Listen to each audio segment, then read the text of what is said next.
what I'm talking about works for everybody, business owners, employees, it works for people who find the value in themselves to invest in themselves.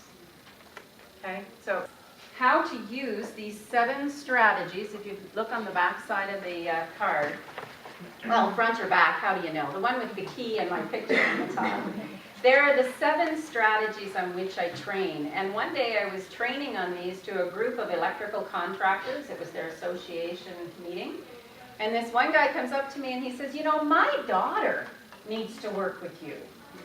Great, what's your daughter do? Well, she's an employee.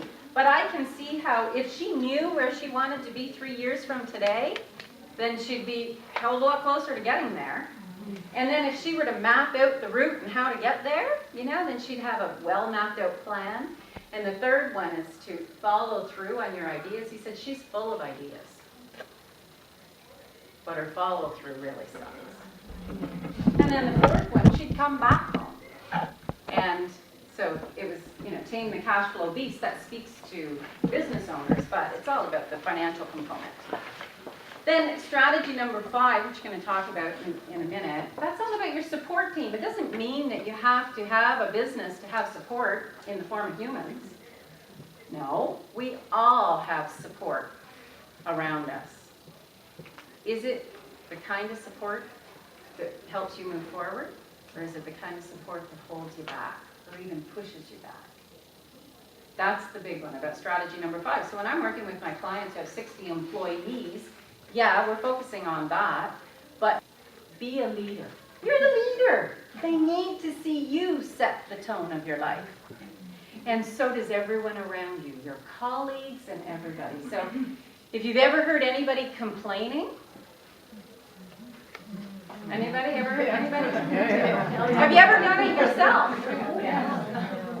Okay, one thing I recommend for you is recognize other people complaining. Don't say anything about it. Allow them to do their thing, because that's their thing. But recognize when they're complaining. And then become aware of your reaction. Do you join them? Or do you say, I'd rather step out of this conversation, thank you.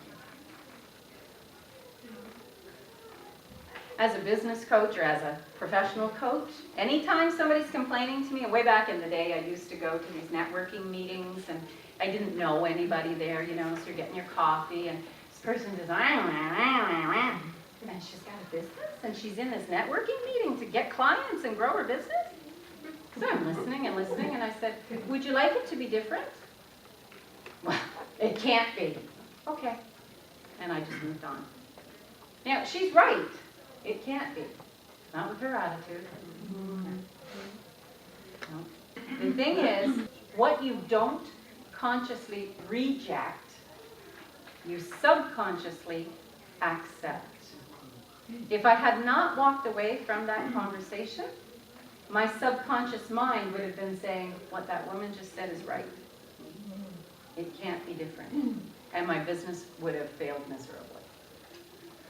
So that's a huge one. If you just take away that one nugget, the 2 even, but just that one. I don't want to overwhelm you, and I can because I've got so much that just pours out of me.